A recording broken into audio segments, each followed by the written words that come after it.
जब जस्टिन होश में आती है तो खुद को एक नाव पर पाती है। उनके साथ बाकी बचे हुए साथी भी अलग अलग नावों में ले जाए जा रहे होते हैं। कुछ समय बाद नावें एक नदी के किनारे पहुंचती है जहां आदमखोर कबीले के लोग उनका इंतजार कर रहे होते हैं। कबीले वालों को देख के ग्रुप के लोग डर जाते हैं। आसपास लटकते हुए कंकाल और इंसानी खोपड़ियों को देखकर उन्हें समझ आ जाता है कि ये लोग आदमखोर है। तभी कबीले की एक महिला लीडर वहां आती है और सभी कबीले वाले शांत हो जाते हैं। वो महिला जस्टिन के बाकी लोगों को गौर से देखती है और उन्हें लकड़ी के पिंजरे में बंद की आदेश दे देती है। पिंजरे में बंद किए जाने के बाद ग्रुप को समझ नहीं आता कि कबीले वाले उनके साथ क्या करने वाले हैं। तभी उनकी नजर जोना पर जाती है जिसे कबीले वाले कुछ पीने के लिए देते हैं। जोना को लगता है कि ये खाने का है, लेकिन जैसे ही वो इसे पीती है कबीले वाले उसे एक पत्थर पर लेटा देते हैं। इस दौरान कबीले के कुछ लोग जोना के हाथ पैर पकड़ लेते हैं और वो महिला लीडर उसकी एक आंख खोलकर अपने साथियों को दिखाने लगती है।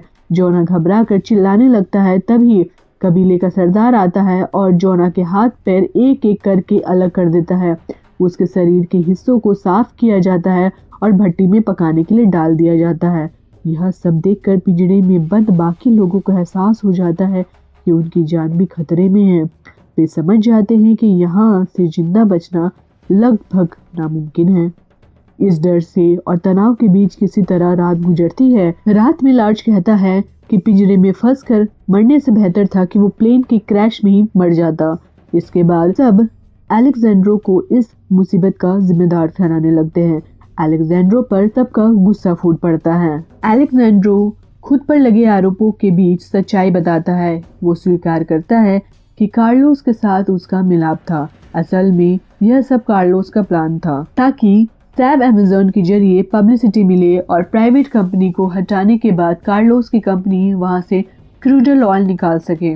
लेकिन कार्लोस प्लेन क्रैश में मारा गया। यह सुनकर सबका गुस्सा और बढ़ जाता है। हालांकि समांथा उसे शांत करते हुए कहती है कि इस लालची को मारने से कोई फायदा नहीं है, हमें यहाँ से बाहर निकलने का कोशिश करनी चाहिए।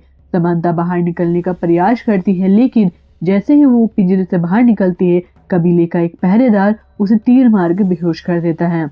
अगली सुबह जब जस्टिन की आंख खुलती है तो वो देखती है कि कबीले का एक लड़का उसे पास आकर खड़ा है और उसके लॉकेट में लगी फ्लूइड को ध्यान से देख रहा है।